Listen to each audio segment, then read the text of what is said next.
Subscribe!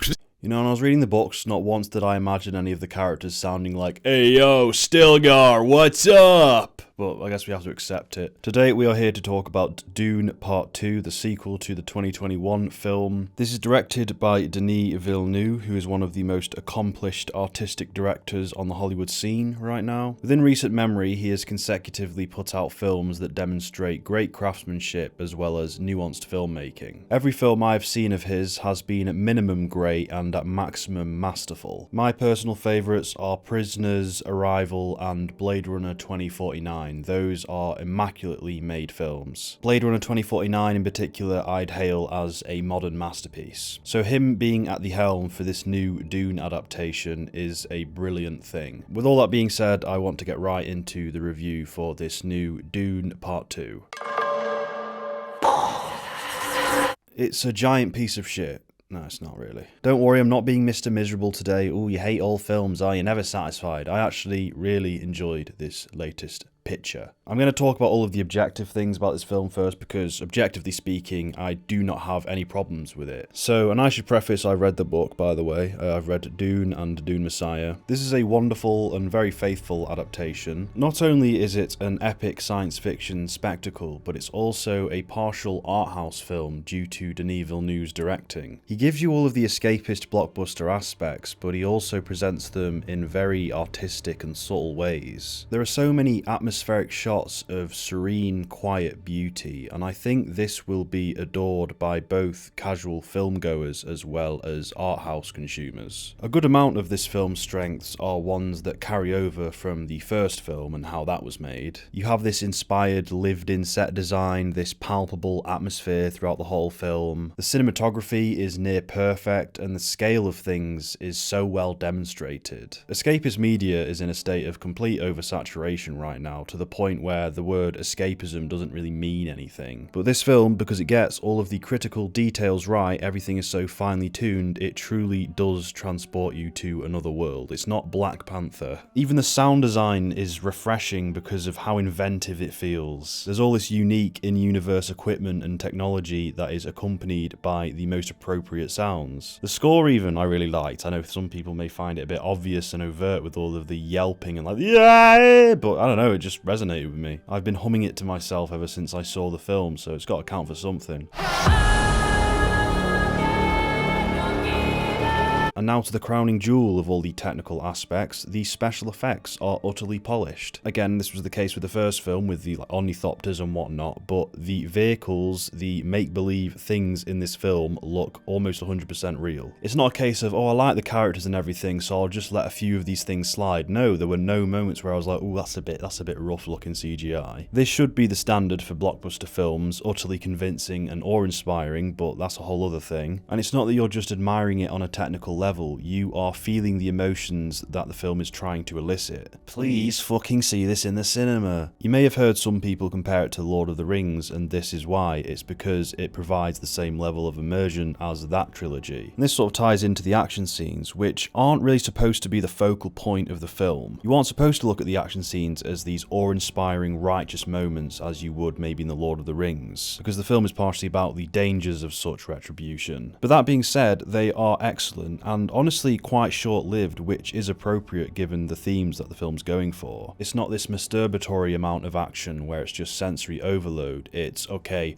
big demonstrative shot, technically impeccable and cinematically extraordinary, and then it cuts back to someone talking again because the point's been made and now we're onto the story again. And that was the same sense I got when reading the books, where you do have these exciting action scenes, but that isn't the central point. They happen, they provide a very significant interval in the story, and then it moves on. But again, that isn't to say that the action scenes on their own aren't enticing. In a vacuum, they are insanely stimulating to sit through, and I'm glad that I got to see these concepts put to the big screen. I also want to mention that at least in my country, Britain, this film was rated 12, which was quite low, honestly. There's some pretty nasty subject matter in the book that warrants a higher age rating, but I do get why this was put into a 12 or a PG-13 in America, probably. So given that age certificate, the country shouldn't really be that much gore or sex or any other gruesome subject matter. But honestly, this film still managed to put forth a very brutish and vile world. There are moments that feel more impactful and dreary than quite a good amount of R-rated films, particularly pertaining to the Harkonnens or the Harkonnens, their homeworld. They're supposed to be this insanely wealthy, cross-planetary family that can essentially do whatever they want. Their culture is inherently sadistic, and even though it's thousands and thousands of years in the future, they've regressed somehow, and that's quite a disturbing concept. And I think all of that was communicated successfully, because that's what I got from these characters. It felt like it was taking these real-world hedonistic attributes that we see in certain upper echelons of society, should we say, and putting them in a science fiction backdrop. They were a sinister and intimidating force, and that's kind of what you'd want out of an antagonist. Austin Butler is a newcomer to the cast, and he plays Fade Ratha, or Rautho or something. He's another Harkonnen, and he sort of takes the role as primary antagonist of this film. He is the villainous counterpart to Paul Atreides. And all of that maliciousness I was just talking about regarding the Harkonnens was mainly provided through him. I look at his character, I see a bold,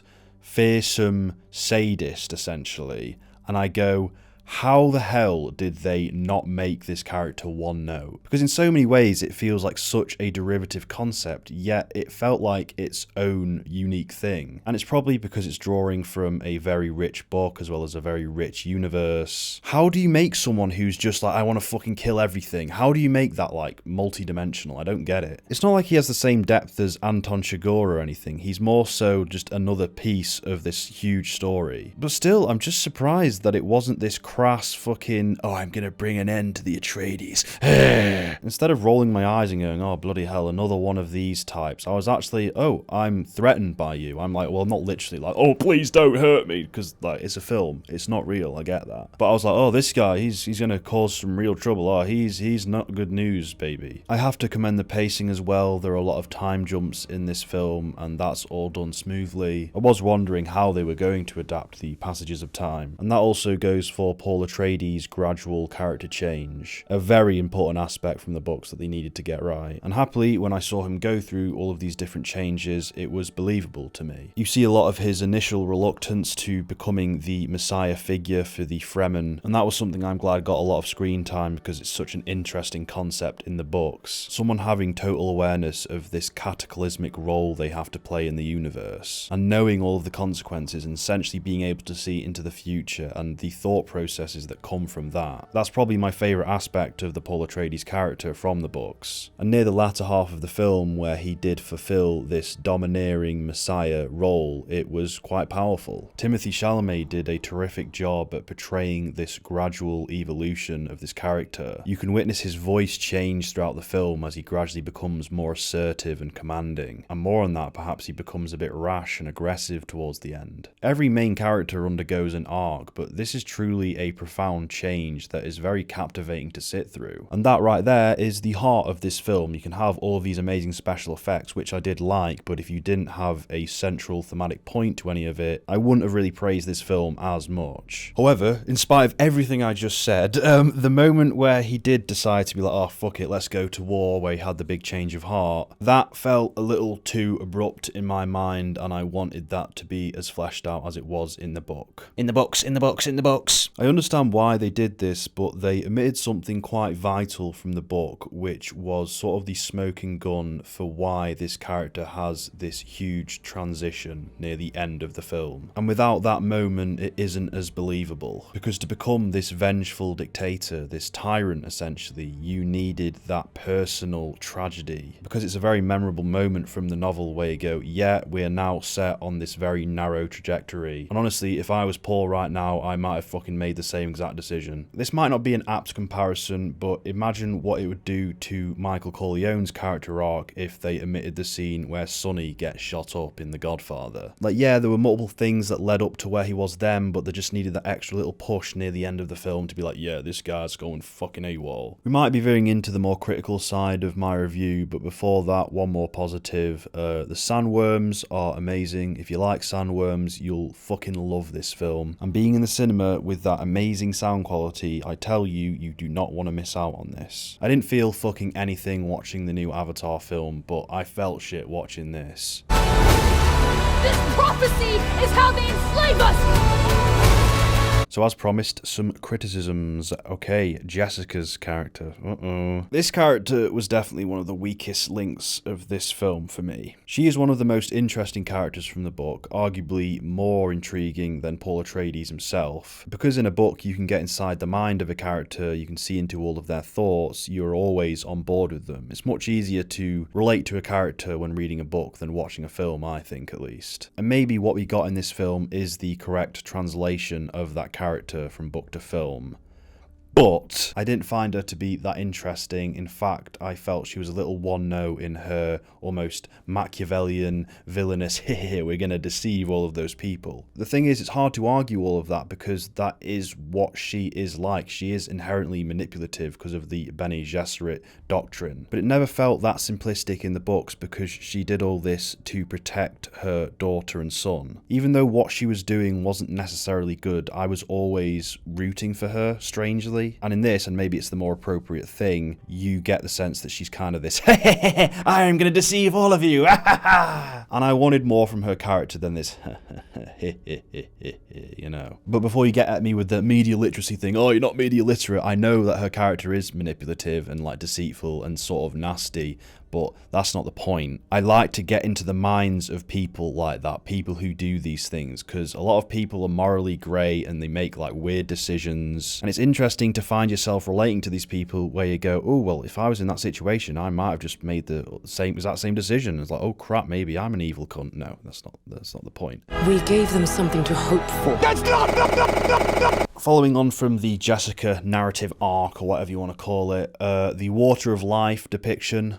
What the fuck? So this is where David Lynch would have come in handy, his filmmaking, because if you don't know why I mentioned that, he originally made the 1984 Dune film. So in the story, there is this moment where Jessica takes this extremely potent psychoactive drug, essentially. And the chapter that describes what she sees when she takes that drug is this psychedelic, hypnotic, trippy vision. It's an insane read. It's almost like listening to people recount their DMT experiences. It's an earth-shattering moment. It causes Jessica to have this existential crisis. Did the film's adaptation of this get any of those emotions across? Did they fuck? It wasn't like bad, it was just sort of generic compared to what we had with that chapter. This is bordering on nitpicking maybe, fair enough, but these are the sort of aspects that set Dune apart from other science fiction narratives for me. By the time you've finished reading Dune, you feel like you've attained 100% self-awareness. You feel like you've taken the limitless pill. Again, this is veering into more personal preference territory here, but I'll just end it by saying I wanted to trip some fucking balls in that scene and I didn't, so fuck you, Denis Villeneuve. Or how the fuck you pronounce it. You should have just got Gaspar away to come in for that little segment. I did love the depiction of the voice that needed to be powerful and daunting, and it achieved just that. I like the decision to have all of these voices in one that could have been really cheesy and corny, but somehow they pulled it off. All of the TikTok Sigma males are clipping that moment where he goes, silence, to the Bene Gesserit Reverend Mother, so that's obviously broken through to the demographic, hasn't it? Consider what you're about to do, Paul Atreides. Silence! Epic moment, top 10 epic moments. Of course the TikTok Sigmas love the moment where a guy tells a woman to shut the fuck up. Now I want to take some time to talk about the general story of Dune, and this might be a mix of a review of the book and a review of the film, so just bear that in mind. I really just want to praise how great this story is. It's both conventional and timeless, but also subversive and not in any like trite ways. And when you take into account the fact that it was written in the 60s, it's even more impressive. I love how, to some extent, it is another hero's journey. It starts off with that sort of trajectory. On paper, it is this chosen one prophecy conventional narrative, but as it plays out, it starts to become this brilliant expose of hero worship and attributing messiah-like traits to ordinary people who have ordinary human flaws. It takes that traditional story structure and it views it under a mature, introspective lens, and it forces you to contemplate the dangers of seeing yourself as the perpetual victim, maybe, seeing yourself as the hero of the story. If you view yourself, or if other people view you as this divine, holy figure, then chaos can ensue. And this is a narrative that isn't necessarily new, but it isn't told that often, in cinema at least. And I think it's such a powerful and timeless sentiment. And the way you experience it through Paul's perspective, through the hero's perspective, is brilliant. Because you start off liking him, you start off on his side, and you understand why he wants this retribution. You follow him throughout all of these things, and then when he does start to self-critique, you are doing it with him. You are completely in tune with his consciousness. And even when he does commit these heinous things, you are still somehow in his shoes. It forces you to be in his shoes. And you're empathizing with this fallen hero. And obviously this story has so much sociological significance, but also on a filmmaking storytelling level. It acts as a critique of this conventional universal narrative. And that's why Dune and Dune Messiah, the Paul Atreides story at least, is one of my favourite works of fiction. That being said, in my adult life I've only read that and the Game of Thrones books, but so be it. It's a brilliant showcase of heightened awareness and higher states of consciousness, a poignant demonstration of what religious indoctrination can do to a civilization. It has this geopolitical aspect to it, which is also another thing I enjoyed from this film, with all of these different factions with their own agendas. It's not just good versus evil, there are multiple different conniving forces all vying for power or control. It's Star Wars meets Game of Thrones in the best way possible. It's also a deeply spiritual book featuring themes of oneness with nature and living in harmony with an entire planet's ecosystem. There is a reason why Alejandro Jodorowsky and David Lynch were drawn to this project. And the reason why I wanted to briefly discuss the themes of the book ties back into my final sentiments of this review. That's the experience I got from reading the books, that's how inspired I was. Do these films meet that level of profundity for me? I'm gonna have to say right now, no. Even though there's so much about it that I appreciate, it's just not the same experience for me. I remember my dad grew up reading the Lord of the Rings books, and he said that when he saw the Peter Jackson adaptations, it was just as amazing as when he read the books for the first time.